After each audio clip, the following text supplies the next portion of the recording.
Okay, we are trying this again. Hello, everyone. My name is Lauren Sergi. Round two, attempting at this live stream of just a few quick thoughts. I wanted to share a couple of things on my mind right now in light of the increased social isolation measures that many governments are rightly taking during this phase of the COVID-19 pandemic. I am from the province of Alberta in Canada, and just a few minutes ago, our chief health officer announced that our government, our provincial government, has approved her recommendation that all gatherings, such as sporting events, community events, and so on, that are over 250 people in size, that they be canceled as a measure to, at this point, slow the spread of coronavirus and COVID-19 within our community. I absolutely support the government in this decision, and it's kind of emotional because being someone who works as a communicator and as a professional speaker and within the events industry, seeing the impact that this has had, not just on the events industry, but on businesses, on workplaces, on families, on people's lives across the board, is difficult and concerning. And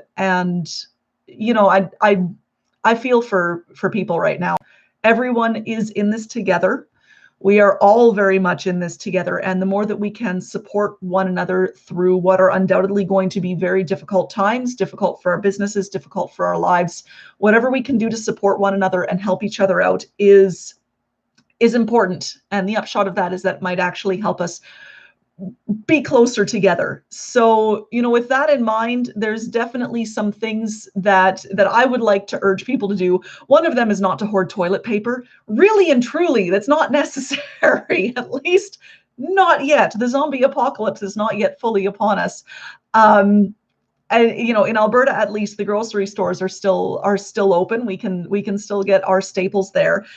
But keep everyone else in mind that this is actually a time that we share resources instead of trying to batten down the hatches and hold things into ourselves. At this point, the urge, because that's how our brain works, the urge will be to go into survival mode and to batten down the hatches and to try to make sure that our security is ensured and that we're taking on the resources that our families need. But I definitely appeal to everyone's greater judgment and better judgment, that we say, you know what, we have enough to go around. We still have enough to go around. So let's help that go around, especially for the people for whom closures like public school closures or business closures and whatnot are going to affect with, disproportionate ill effects. I'm not at my most eloquent right now. But there you go. Make sure that you're helping to support the people who are going to find this especially difficult.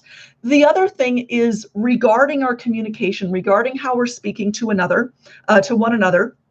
In a video that I released, I believe it was yesterday or the day before, I mentioned that we want to keep our conversations moving forward, meaning that spending too much time talking about all that could happen, everything that could happen, everything that might be difficult, everything that is going to be so totally different, and all of that stuff that makes us feel out of control. All of those kinds of conversations are actually really detrimental in terms of helping people through difficult situations, helping people through tense times. Try to speak in terms of what you can do, where you do have some control, what actions you can take to help make this point right now a little bit better. None of us can take a single action that's going to make everything a lot better, but there's lots of small ways that we can make ourselves feel more in control of what it is we're doing. We can talk about our plans to ensure that we're able to wash our hands frequently, or we can, make jokes about the alternative greetings. This is my favorite one right now. My geek flag will fly proudly with this one. We can come up with alternative greetings. We can talk about how we're going to support each other and support vulnerable members of our communities if things get difficult. Discuss creating grocery runs. If you know some elderly people in your community who cannot take the risk of going to crowded grocery stores right now, discuss these sorts of things with your neighbors so that you do have positive action that you can take that will help uplift your community. That really does go a long way. Another thing that I want to encourage people to do is, as great as social media is, talk to people as much as possible with that actual live, real-time voice connection.